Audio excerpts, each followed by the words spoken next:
Техникалық қызметкерлер жалақыны арттыру тәсілінің әртүрлі болуына бүгінде шағым қалдыруда.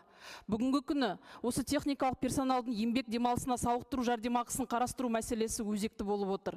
Техникалық персоналдың еңбек жағдайын жақсарту мақсатында депутаттық корпустың сұрауымен еңбек және халықты әлеуметтік қорғау министрлігі 2025 жылға бұл мақсатқа 28,7 миллиард теңге қажет екенін есептеді. 1193 қаулысына сәйкес жергілікті атқарушы органдар азаматтық қызметшілерге қосымша үстемақы белгілеуге құқылы. Бірақ бұл жүйе орталықтандырылмағандықтан өңірлер арасында үлкен теңсіздік туындауда.